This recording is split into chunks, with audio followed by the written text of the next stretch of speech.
Hey guys, it's Paul again, back with, check it out, 2 boxes of brand new Ultimate Masters. They have arrived. Really excited about these. So started off a day or two ago with opening up 8 of the battle packs or triple packs, you know, you Target or Walmart or somewhere. Did really good with those. I told you I was waiting for these and kind of waiting, you know, for FedEx to show up with these. And here they are. They have arrived. Ooh, that was kind of unfortunate. Okay, our box topper, we're going to set that aside. We'll open that. Got midway through here. Let's pull all these out. All right, I've got 2 boxes. We're going to open all 2 boxes in this video.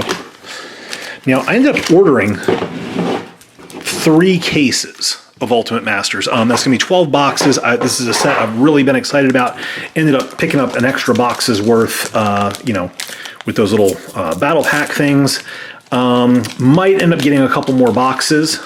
We'll talk about that in just a little bit. I felt like I was really rambling last video on these. Hey, Reckless Charge foil. Nice looking. Love that gold. And Life from the Loam. Off to a great start already. Good rare. Eternal Witness. Gold Steed. Sigil of New Dawn. All right, cool. All right, let's see. We're going to tilt the camera down here so you can see the piles. So let's see. I'll put our box topper right over here. You get to see my big hairy arm. All right, I'll try and keep my workspace a little bit neater than last time. All right, so yeah, I was talking, just kind of rambling about all kinds of stuff during the first video. I mean, I felt like my thoughts were in 100 different directions, probably because I was on my 2nd or 3rd cup of coffee for the day. Skyspear's Cavalry is our foil. Woodfall Primus is our rare, not a terribly good rare. Desperate Ritual, Magma, and Mystic Retrieval are the uncommons. So, yeah, I was talking about like what the box prices of these were and how much they were and how much, you know, just how much the cards were and stuff. I feel like all of a sudden I'm rambling again here. Sorry. It's like I can't do more than one thing at once. Helia the Pilgrim. Eldrazi Conscription. Another good rare. Majoring Network. I don't feel like we got any of those in those 24 packs. So, all right. Unless we get something just really good, I'm just going to open packs and show you while I kind of talk about this. Otherwise, I don't think I'll ever get the thought out. So, this video is being filmed December 21st, or no, 22nd. So we're a few days before Christmas here. Hey, Mistful Plains. Well, man, all right. So I said I wouldn't talk about stuff. Mythic, first Mythic for the box is Mana Vault. Great Mythic. Another swing and a hit on the Mythics. We got Brawn, and there we go. So the prices have come down just a little bit. Booster boxes are about $2.89 a box, you know, shipping included on TCG. So that's a little bit cheaper than they were earlier this week. I feel like the Mythic cards from this set have definitely bottomed out and are actually climbing back up in price. The rare cards are continuing to come down a little bit, and like I talked about in the last video, I think those will keep coming down for, you know, another month or two, just given how much product is coming on the market. But having said that, sealed boxes, you know, kind of going down. Pattern Rebirth, that was another rare we did not get in the other packs, which I was happy about. Not a great rare to get. Anyway, I feel like we are at the bottom as far as what sealed boxes are going to go for. I really just don't see box prices coming down from where they're currently at. I could be wrong about that. You know, this is not financial advice. I'm just kind of giving you my opinion here. The reason for that is I do not believe that we are going to get any kind of restock for boxes. I don't think that local game stores are getting any more in. I don't think distributors are getting more in. I think that stores may get some more product, but I really don't think they will, and here's why not. I live in an area, I live, you know, near Raleigh. Seismic Assault, that's our foil rare. Yeah. All right, so kind of got hosed on the foil rare. And Disrupting Shoal. Anyway, I live around Raleigh, and near us, like within, if I jump in my car and I'm willing to drive, 25, 30 minutes, I can get to 8 different Walmarts. That is a lot of Walmarts. And I can get to 8 different Targets as well. And so, hey, Urborg, Tomb of Yawgmoth. Having said that, I have seen the 3 packs at only one Walmart, and I've only seen them at one Target. Now, let me say that at the Target that I saw them at, they lasted for a couple days. It wasn't like an immediate sellout or anything. So, hey, Macias the Unhallowed, that's a mythic that we didn't get in the other one. Good $15 mythic there. Pretty cool. They didn't sell out immediately, but for only one Target to get them was kind of unusual. Now, I mean, we are in the week before Christmas. Maybe the guy who stocks the stuff, maybe he was on vacation, because that's not a Target employee that merchandises those front sections for Target and Walmart, if you're not familiar with that. But what I think is happening, honestly, is I think the company that that supplies that stuff for up front of those stores, I feel like they are not supplying the stores and are selling it on the secondary market. That's not to say anything bad about the company. That's certainly their right if they want to do that. But I feel like that they are definitely kind of in tune with what things sell for on the secondary market.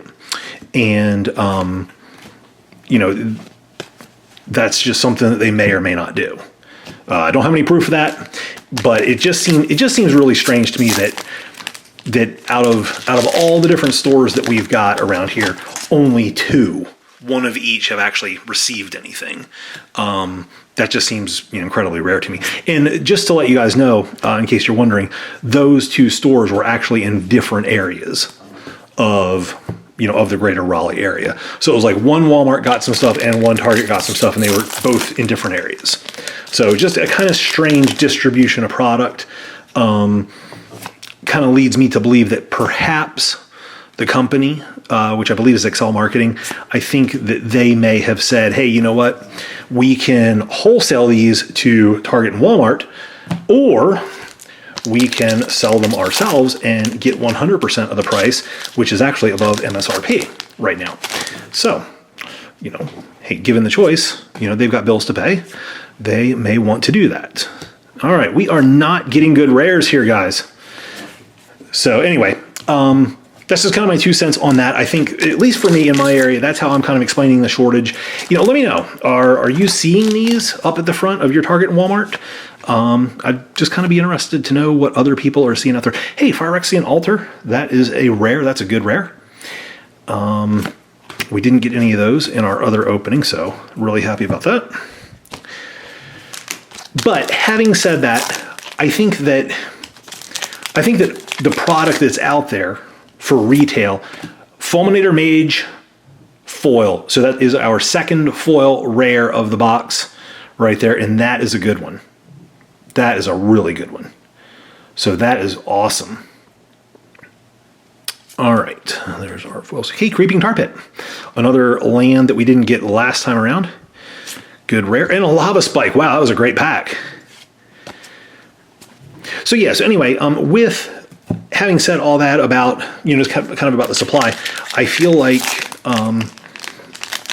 like the box prices, the price of the unopened product that's out there is going to continue to climb, because really what you're buying with the unopened product, you're buying the experience. All right, this is our other mythic for the box. We have Vengevine. So 3 good mythics, Mana Vault, Macias, Vengevine. Nothing crazy, but 3 good solid mythics. So anyway, yeah, what I was saying is you're buying the experience of opening these packs up. A lot of people talk about, about the value of packs and stuff like that. And, if you're going to open up boxes, I definitely encourage you to kind of look into that stuff. But because a lot of people say, oh, well, buying packs, you actually get a lot more money's worth by just taking the money you would buy on, you would spend on packs or on boxes and buy the singles you want. The professor is big into that strategy, although he does love this particular product. My personal opinion on that is, yeah, I can't argue with that, but really part of the joy of Magic is the experience of opening the cards, kind of the gamble of, you know, getting something. And that's why I like to buy full boxes, because I feel like that kind of evens out my my risk. You know, and of course I am a little bit judicious about the boxes that I buy. I like to buy boxes, you know, that have good mythics and good rares, and this certainly qualifies. So Phyrexian Tower, awesome rare. So in talking with that, I know that this product being, you know, getting the price tag it was gonna, you know, it was going to get $13.50 or $13.99 per pack MSRP. You know, that was kind of the idea originally. And actually, if you buy a 3-pack at Walmart, that's what you're going to pay. It's $42. So, you know, I mean, they're getting it because the Walmart that I was at, they did sell out within like 4 or 5 days. Back to basics rare. Awesome. So let me talk about that a little bit. And I want to compare it to another industry. I'm going to compare it to the music industry. I started going to concerts in the late 1980s. Very much a product of the 1980s for me. Ooh, Apprentice Necromancer. That looks cool in foil. I like that. I like that arm coming up there. And we have Goryo's Vengeance. Another good rare. Man, we hit like all the good rares in this box. Oh, Karn of the Bloodflame. Cool. Cool and common. Anyway, the first concert that I ever went to was Warrant and Kingdom Come. It was like $10. $10 to get in to see that show. I mean, this was when Warrant had, you know, a huge album out. Their first album came out, and, you know, they were the headliner. All Is Dust is our final rare for the box. You know, yeah, so it was like $10 to see that show. And it was general admission. I mean, got to get like right up next to the stage and stuff. It was pretty incredible, pretty awesome. That was $10. And then the next concert that I saw was Whitesnake, and that concert was like, you know, $12 or $15 or something. And then I got to see Kiss, Slaughter, and Danger, and that was like, you know, $15 or $18. All right, here we go. No damage, no curling or anything. Very nice. What's it gonna be? Come on, come on, come on. Be nice, be nice, be nice. Ooh, Kozilek, Butcher of Truth. That is a very solid box topper right there. Good Eldrazi. Very cool. All right, let me go ahead. I'm gonna slip a sleeve on that before we start on the next box. Cool, I was actually like nervous, but I was in the middle of telling my big 80s rock story. So yeah, ended up seeing Kiss and those guys for like, you know, $18 or whatever. And then I think the last concert I saw while I was still in high school was Judas Priest was the headliner, Testament, and Megadeth. So it was Testament, first band, Megadeth, second band, and Judas Priest as the headliner. And that concert was like $18. And now, like, you know, you're going to see a concert and it's like, you know, $100 for a basic ticket is not out of the question, not unusual at all. I mean, and we're talking about, you know, not Bruno Mars or Taylor Swift or something, but just like, you know, good, solid, you know, some of the bands from the 80s, like Def Leppard. You know, it's not unusual at all to pay like $100 for a seat for, you know, for a mid-tier seat. But what's funny, and how this is going to relate to Magic, and what I think the strategy of Wizards is going to be going forward, is there's now all these premium experiences. Back in the 80s and early 90s, I mean, if you were going to see a concert, you were paying a price for the ticket, and that was kind of it. You know, you might pay a little bit more for a seat closer to the stage or whatever, but that was kind of just it. Noble Hierarch right there. First card out of the second box. How cool is that? You know, nice to get a $50 rare to start a box off. So yeah, anyway, you would pay one price for a ticket. You'd get your ticket. That would be the end of it. Now it's like this whole smorgasbord of ticket prices. There's all these different experience packs. You can, you know, of course you can go and you can just get your ticket and see the show, but you can also, you know, pay and you can get a picture with the band. You can get like a drumstick that the drummer's going to use during the show. You can get a guitar. You can get, you know, all these different experiences that, you know, that you can add on to your ticket price, or that you can pay for a ticket. You know, it's a better ticket overall, and get these experiences to go along with it. And a lot of people, you know, kind of feel some pressure to do that. Ancient Tomb, nice rare. Wow, that's awesome. you know, there's nothing at all wrong with just going and seeing a show of a band you love, singing along to the songs, dancing, you know, just having a good time at the show and then leaving. You don't have to get the picture, you don't have to get all this stuff, but that's something that's available. And you know what? The marketing departments for these bands and the bands themselves realize that not everybody is going to want to do that or is going to be able to do that. And so they have priced it in a way. Ulamog. I feel like he could have been an 80s band. Actually, he looks kind of grungy. He'd be more like one of the 90s band people. They have priced these experiences to kind of weed people out. You know, they realize not everybody's going to do it. So you know what? The people that are going to do it, let's make them pay for it. And how this comes back to Magic is, I feel like Wizards is doing the exact same thing. Within a few months' time, we've had two things. We had Guilds of Ravnica, the Ultimate or Mythic Edition, whatever it was called, the thing where you got the 8 different Planeswalkers in a box. All right, Woodfall Primus. You know, you got the 8 different, you know, full art Planeswalkers or expanded art Planeswalkers, along with 24 regular packs. So basically, they were selling a booster box that you could get from most local game stores for $85, $90. They were getting $250 all to themselves with it, but they limited the product. And, you know, in that price point, that weeded out a lot of people.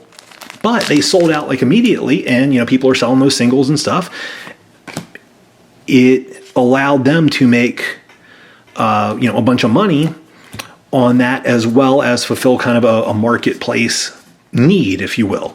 You know, people want to get premium products. They want to have premium experiences.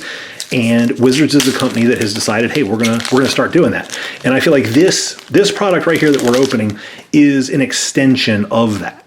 I think that their model going forward is going to be Nourishing Shoal. Their model going forward is going to be offering more of these kinds of premium experiences per year, but it's going to be limited nature. I feel like they're going to kind of create that buzz around it, like, hey, this product is not going to be around for a long time. You know, we're not going to restock it. You know, you're not going to have months to decide if you want to do it. You know, if you're a person and you've got the means and you've got the money, when it comes out, you can do it. And if not, then hey, save up your money for next time, because we're gonna have something else coming up. You know, they're not going to announce it a long time in advance. I feel like they're just going to kind of surprise us with stuff. Just the Wind. Oh, Celestial Colonnade. Okay, first time we've gotten this rare. So this is pretty exciting to me because I love lands. This is obviously the best one financially. So if I had to guess a card that is going to retain its value, like from where we currently are at, this would be the card. It's sitting right at about $20. I honestly think that's going to be the floor for this card, and I think it has a lot of room to grow in price. And most importantly, as far as a rare goes, I said the prices of rares were kind of falling. I feel like this one has bottomed out. Like, I feel like if you bought this at, you know, $20, $17 to $20, that's probably the floor. I could be wrong, but just my guess. All right, in case there was like a skip with the video, my camera stopped recording. I don't quite know what it was. Gave me a chance to clean up all the packs that I had sitting over here, but I might have repeated something there. So anyway, all right, here we go.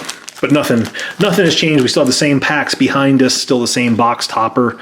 All righty, let's see, Urborg. Why do I want to call it the Urbog? Urborg. Another great rare. So anyway, yeah, so that's just kind of my 2 cents and how I see things. You know, I could be totally wrong. Wizards might just come out and surprise me and just do something totally different. But I feel like what they're doing is they're going to be like, hey, we're going to have our standard sets. You know, feel free to take part in those. But for people who want something a little bit more, you know, a little bit more exciting, a little bit more high dollar, I feel like they're going to try and fill that niche of the market and provide that to them. You know, I mean, they're not dummies. They see what's going on in the secondary market. Containment Priest foil. So that's a nice rare foil right there. Containment Priest is a good little $3 to $5 card. Cool. Happy to get the foil of that. And Sovereigns of Lost Alara, that's about a 35-cent rare right there. So not so good there.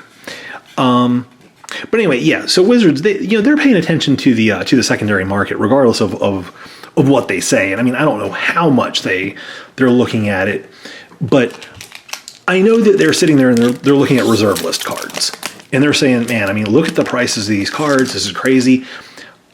I don't believe that they're ever going to reprint those cards. I think that there have been many opportunities for them to do it. Snapcaster Mage, right there. Who needs to reprint reserve list stuff when you can print $50 cards all day long? Awesome Mythic. Snapcaster makes his first appearance for us. Yeah, I feel like they've had plenty of opportunities over the past couple years to reprint the reserve list, and they've not done it, which kudos to them. I don't think they're going to, but I think they're looking at that going, holy cow, people are willing to pay these crazy prices for Magic cards. Why don't we try and capture some of that budget, some of that discretionary income that people have, and and try and figure out a way that they can get some of that money? Because understand, as far as reserve list cards go and stuff, Wizards is making no money at all on that. Those are cards that were printed 20 years ago, 25 years ago. And so all the thousands of dollars or tens of thousands or hundreds of thousands that are spent every year on reserve list, Wizards is making no money on. So I believe that these premium experiences, as I'm going to call them, I believe that's their effort to try and tap into that market. All right, I feel like we got a planeswalker here. I saw a little bit of something. All right, let's see. Phalanx Leader, foil, and Squeed. Well, we got a planeswalker. Woo! All right, actually, this isn't a planeswalker. I'm sorry. It's just a legendary creature. Squee, Goblin, Nabob. He was back from Urza's, I think. So anyway, how about you guys? Do you agree? Do you disagree? What do you think about all that? I mean, does it matter? Do you think it's just stupid to even be worried about it? I don't know. I like to think about things like that because it helps me think about about what I want to spend my money on. All right, Terramorphic Expanse foil. That is a cool card. I like that land. Let's see, Glen Elandra. Okay. All right, a few packs left here. Let's see. What are we going to get? Now, something else I'm kind of wondering about is the box toppers for this set. They look beautiful. They look cool. Some look better than others. Ooh, that's a cool card. Olivia's Dragoon. Yeah, some of them look better than others, but overall, I really like the box toppers, like the idea. But I'm kind of curious to know how they're going to affect the market, specifically with foils from this set. So let me give you a good example. A Liliana of the Veil is $70, $72 for a normal Liliana. No foiling, no anything else. All right, Conflagrate foil. Daybreak Coronet, hey, cool. Got one of those. Nice. So yeah, $72 for a standard Liliana. I don't know what a foil Liliana goes for. I just have no clue. But is the presence of the box topper Liliana maybe putting downward pressure on the foil price for Liliana? I keep bringing up foil Liliana because I'm hoping that we get one, or Liliana just in general. That'd be awesome. Maelstrom Pulse. So yeah, I'm kind of curious to know the thought process, or what people think about that. Do you think that perhaps a foil Liliana is not going to be as desirable when, in fact, there's a box topper foil Liliana out there? Would you not want to spend, more than what a normal Liliana would cost to get a foil when you could kind of go big and get the box topper? I don't know. Oh, Lava Claw Reaches. All right, you are a land, and I do have a soft spot in my heart for lands, but not such a good one. Haven't gotten any Flagstones of Trokir. Now, that is not an expensive card, but it's one that I'm interested in. All right, we have a second foil rare. It's Tasigur, the Golden Fang, who nobody really likes, but there he is in foil. That's a second golden rare, so that was like kind of a bonus, so it's okay. Goryo's Vengeance. See, we were talking about box toppers. So, yeah, there's the Tasigur. box topper, which I really should stop talking about that because that is not one that I want to get.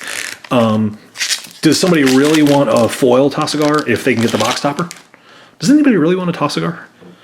I know if you're opening a pack for $13.99, you don't want one, but it is what it is. All right, Archaeomancer. I have not seen that card, and I like that in foil. I like how that tablet over there is foiled. Card liberated. Okay, so we've gotten 2 foil rares, and here's our 3 mythics for this box. I mean, seriously, if Ulamog was instead of Liliana, I mean that would be probably the 3 best. But you know, pretty darn happy right there.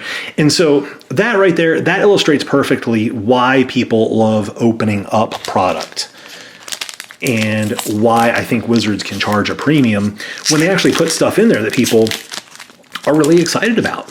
When it's not like a normal set, you know, where there's, you know, 1 big chase card and, you know, 1 or 2 big chase cards, and then a whole bunch of, you know, $2 or $3 cards, which those are the cards that, you know, you actually want to get, and then a whole bunch of just bulk rares. All right, ended with Araya Dawnbringer as our rare. We are onto the box topper. These have been 2 really good boxes just in terms of the mythics and the rares. We got Kozilek as our box topper from the last pack. Let's see. All right, don't see any damage on there. Looks good. Are you ready? 1, 2, 3. Oh, we got hosed. Oh, man. Sitting there, I was talking about it. It serves me right. All right, that is like a feel-bad box topper right there. But hey, if you're going to play the game, sometimes you're going to lose, and that's the way it goes. All right, hope you guys like this video. There are more of these Mythic or Ultimate Masters boxes to be opened, and you know, we'll have some more fun, and hopefully we'll get some better box toppers than that. Anyway, thanks so much for watching. See you guys next time.